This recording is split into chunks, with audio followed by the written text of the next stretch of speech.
else, Vince McMahon is booking WrestleMania matches, so that's cool. Um, Brock Lesnar didn't want to work with Bray Wyatt because Bray Wyatt has tarnished his career to the absolute bottom of the barrel, and so that's cool. You know what? Um, Let's talk about that for just a moment. Because remember a couple of a couple of months before he returned, I was doing Wyatt Watch segments. yeah. I was so excited for this guy. I mean, really, I was excited for his possible return to AEW. But even when he returned to the E, like, I really wanted to see what was going to happen. This has to be one of the biggest letdowns of all time in my book, of me being so excited for something and then it just being absolutely terrible. Like, just terrible. I mean, we waited, what was it? I think 3 months before we got the first match with him. And it was a fucking glow in the dark cosmic bowling soda match. And the story doesn't make any sense. Like, if anybody can tell me where it's leading to, or if there is even an ending, I would love for you to. Actually, I wouldn't anymore. I could care less now. It's really bad. Like, this story with Bray is really bad.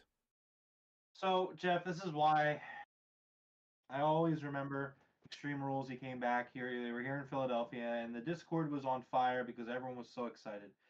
And I wasn't. And I was like, I'm a Bray guy. I love Bray. But let's see where we are a month from now, 2 months from now, 3 months from now. And I was right. Like, this guy, he had no business going back to that company because the problem is that that company had tarnished him and they had ruined him.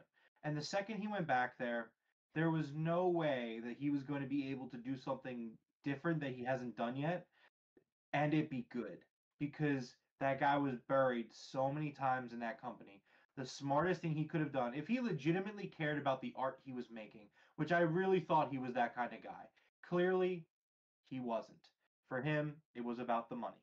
And you can't tell me it wasn't. Which, again, that's fine. There's nothing wrong with saying, hey, I want to make a living. I want to make as much money as I can. I'm not saying there's nothing wrong. There's something wrong with that because there's not.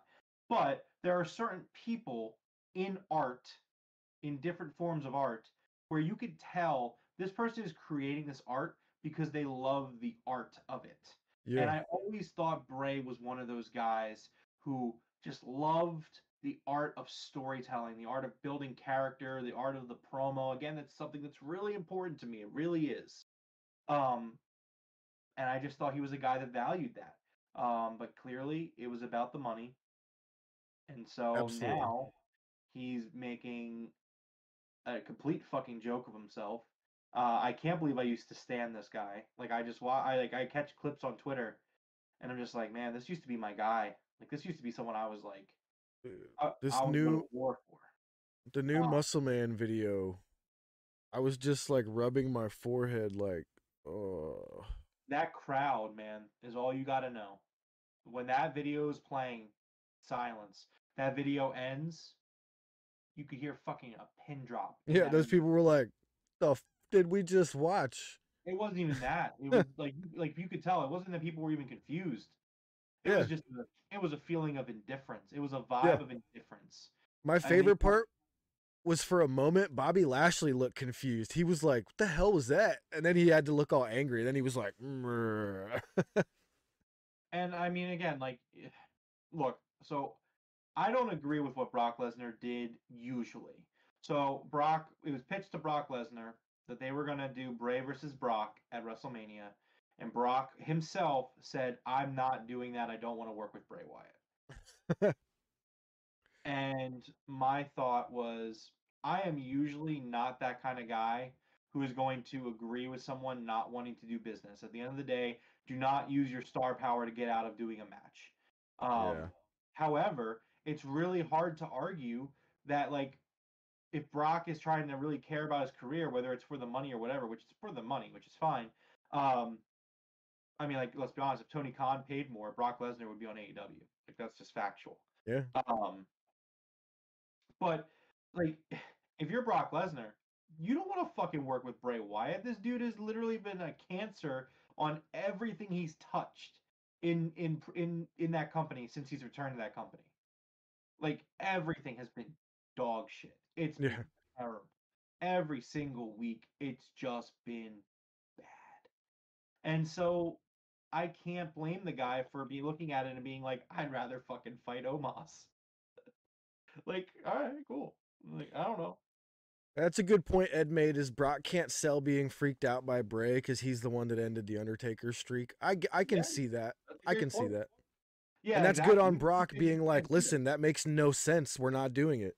You see what I mean? Like, yeah, I agree. I don't think it makes any sense for them to do Bray versus Brock. And again, but this is my point. This is what I'm saying. Bray has put himself in a position where it can only be about the money from here. Like you can't do any meaningful work at this point. You had the opportunity to go elsewhere and to reinvent yourself or reestablish yourself. You went back to it's like so like I used to, I was a general manager of a restaurant, my previous job. And at this restaurant, we had this employee. And he worked out for a while and he was doing good, but then he ended up like causing a bunch of drama and he quit.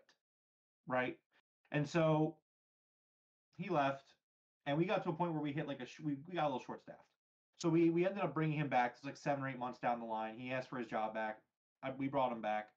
And it instantly just didn't work out because he had such a bad experience with the people that were there before that it didn't matter that 7 or 8 months had passed. He came right back in and he wasn't even starting shit, but people were just like, we're not fucking working with this guy.